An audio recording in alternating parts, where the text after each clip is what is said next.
In the book, The Tao of Trading, Mr. Simon Reed does an exceptional job in dispelling the common misconceptions that we're all taught about financial literacy and more specifically about trading. So in today's video, I want to just go over not all the myths and common misconceptions, but at least the top three that in one way, shape, or form, we were all blue-pilled on. So let's dive into that here and now.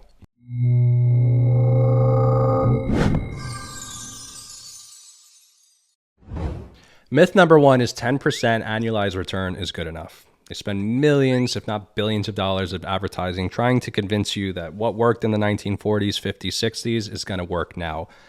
Obviously, this is good advice. If you are an extremely passive investor, then of course, then buying into a good quality ETF, which there's basically 4 or 5 of them, this is tried and true advice. Honestly, it is. But you're here because you're a trader and you know that you can do better. Without sounding disingenuous, there is a very good likelihood that if you get your technicals down and your skill set down, you can return 10% in 30 to 60 days. That is a perfectly reasonable return. So that's myth number one, 10% year over year. It's just not going to cut it any longer. Myth number two, trading is just overly complicated. Now, I will be the first person to tell you that this is half true. It really depends on the execution and what time frame or what system that you're using. If you do not know how to make just a single dollar, any other dollar that you make on top of that is going to be extremely difficult. So understand how it is that you actually make money. Is trading difficult? What isn't difficult? It's difficult to go to school. It's difficult to maintain a household. Everything is difficult. You make the decision on whether you're going to level up or you're just going to take the world as it is and become a passerby. So that's my opinion on this. I know that that's a little bit abrasive. I get that. But myth number two, trading is overly complicated. If you learn just some technicals and zoom out on the 4 or daily time frame, you can learn to trade the market just like the institutional traders do it. So why not?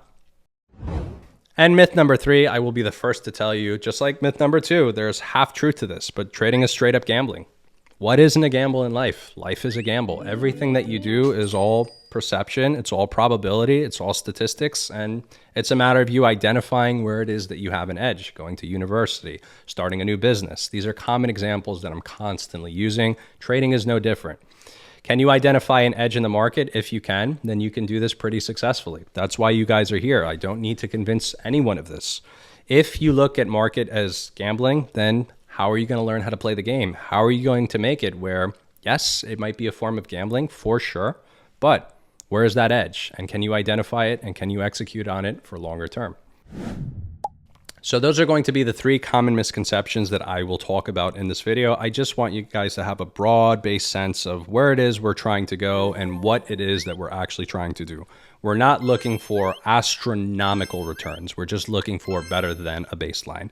Hopefully, with this short video, we've kind of moved the needle for you on the blue pill stuff, and now we're starting to drive a little bit more onto the red pill stuff, where we have more control of what's going on in the market and our financial independence more so than we had before.